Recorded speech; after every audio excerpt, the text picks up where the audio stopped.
पढ़ लिख कर बने थे इंजीनियर, लेकिन बाल उगाने के चक्कर में हो गया कांड। जिस डॉक्टर ने किया हेयर ट्रांसप्लांट, उसकी सच्चाई जानकर उड़ जाएंगे होश। एक गलती ने दो परिवारों को उजाड़ा। अब आगे क्या होने वाला है, सुनकर चौंक जाएंगे।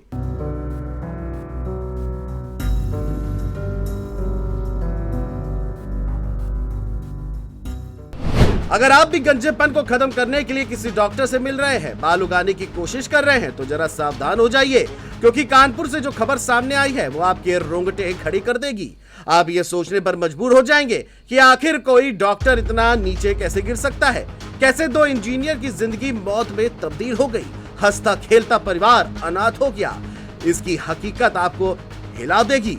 कानपुर के दो इंजीनियर्स विनीत दुबे और मयंक कटियार, जिन्होंने गंजेपन से छुटकारा पाने का सपना देखा, लेकिन यह सपना उनकी जिंदगी का आखिरी सपना बन गया। दोनों पढ़े लिखे थे, अच्छी नौकरी करने वाले इंजीनियर थे, लेकिन इन दोनों ने गलत डॉक्टर पर भरोसा किया और उसकी कीमत अपनी जान देकर चुकाई। बात शुरू होती है डॉक्टर अनुष्का तिवारी के क्लिनिक से, जो कानपुर में हेयर ट्रांसप्लांट कर रही थी। हैरानी की बात यह है कि अनुष्का कोई डर्मेटोलॉजिस्ट नहीं, बल्कि एक डेंटिस्ट थी, जिन्होंने फरीदाबाद के मानव रचना डेंटल कॉलेज से बीडीएस की डिग्री ली थी। लेकिन अनुष्का खुद को डर्मेटोलॉजिस्ट बताकर लोगों को बेवकूफ बना रही थी। हेयर ट्रांसप्लांट जैसी खतरनाक प्रक्रिया, जिसमें ट्रेड स्पेशलिस्ट की जरूरत होती है, वो एक डेंटिस्ट कर रही थी। विनीत दुबे ने जब अनुष्का के क्लिनिक में हेयर ट्रांसप्लांट करवाया, तो सर्जरी के दौरान ही इंजेक्शन लगते ही उनकी तबीयत बिगड़ गई। विनीत की पत्नी का ये कहना है कि डॉक्टर ने लापरवाही बरती और इलाज के दौरान विनीत ने दम तोड़ दिया। दूसरी घटना मयंक कटियार की है।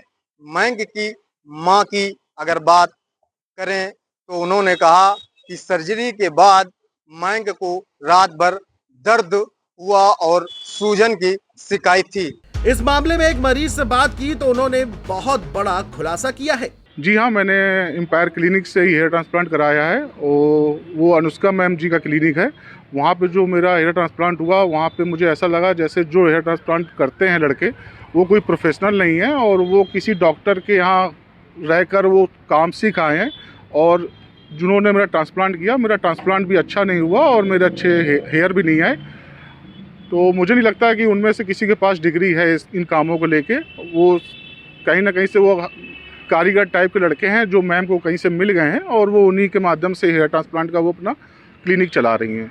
अपने आप को स्मार्ट दिखाने के लिए दो युवक कल्याणपुर में स्थित एक क्लिनिक पर जाते हैं, जहां वो अपना हेयर ट्रांसप्लांट कराने क्लिनिक पहुंचते हैं और इसके बाद जब वो कराते हैं, जैसे ही डॉक्टर, जो महिला डॉक्टर, वो इंजेक्शन लगाती है, सूजन आ जाती है, इसके बाद उनको भर्ती कराया जाता है और फिर उसकी इलाज के दौरान मौत हो जाती है। इस समय हम उसी क्लिनिक पे मौजूद हैं, जहां हम अपने सहयोगी से चाहेंगे कि दिखाएं। ये वही क्लिनिक है जो पूरी तरह से अब बंद हो चुका है। पहले यहाँ बोर्ड लगा था, क्लिनिक का नाम लिखा था, जो वो भी हटा दिया गया और ये वो क्लिनिक है जो यहाँ महिला, जो डॉक्टर आरोप, जिस महिला के डॉक्टर के ऊपर जो आरोप लगा है, वो महिला डॉक्टर बैठती थी, साथ में उसका पति भी बैठता था। लेकिन जैसे ही जो इंजीनियर विनीत थे, उनकी मौत हो जाती है, मौत हो जाने के बाद उनकी जो पत्नी है, वो पुलिस प्रशासन से गुहार लगाती है, लेकिन मुकदमा नहीं दर्ज होता है। फिर जो है 56 दिन बाद रावतपुर थाने में मुकदमा दर्ज किया जाता है और जैसे ही ये मामला सामने आता है, वैसे एक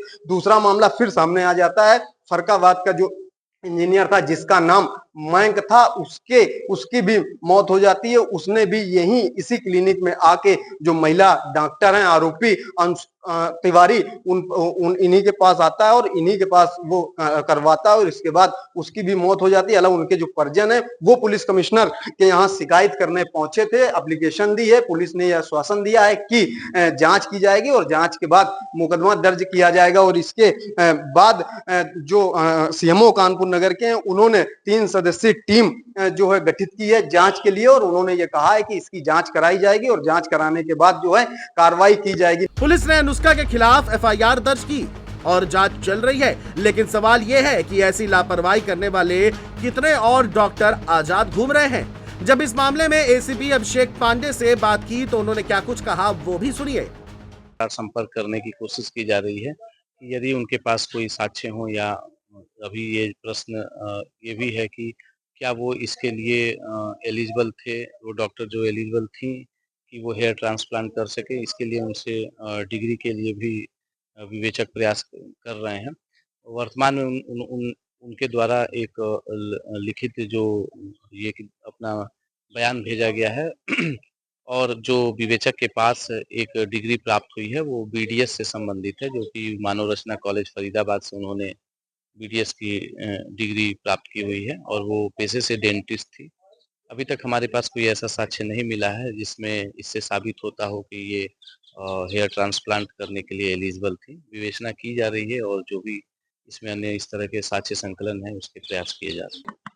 बिल्कुल देखिए, विवेचना में चूँकि ऐसा अभियोग पंजीकृत है, विवेचना में सहयोग करने के लिए हमारे पास बीएनएसएस और तमाम इस तरह से हमारे पास अधिकार है, जिसके तहत हम ये कार्य कर सकते हैं। कि क्या वो एलिजिबल थी, उन्होंने सही दवाइयाँ प्रयोग में लाई कि नहीं, तो विवेचना इन्हीं बिंदुओं पे की जा रही है जिसका प्रश्न आप पूछ रहे हैं। विवेचना सही ढंग से की जाए इसके लिए टीमें बनी हुई हैं। हमारे आईओ को प्रॉपर गाइड किया जा रहा है, आईओ कार्य कर रहे हैं।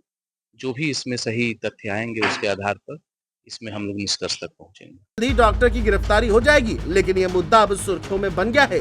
लोग सोशल मीडिया पर गुस्सा जाहिर कर रहे हैं और मांग कर रहे हैं कि कैसे फर्जी डॉक्टरों पर सख्त से सख्त कार्रवाई हो सके। अगर आप भी हेयर ट्रांसप्लांट कराने की सोच रहे हैं तो पहले अच्छे से जांच कर लें और डॉक्टर की डिग्री भी चेक कर लें, साथ ही क्लिनिक का लाइसेंस भी देख लें और इसके बाद ही इलाज कराएं।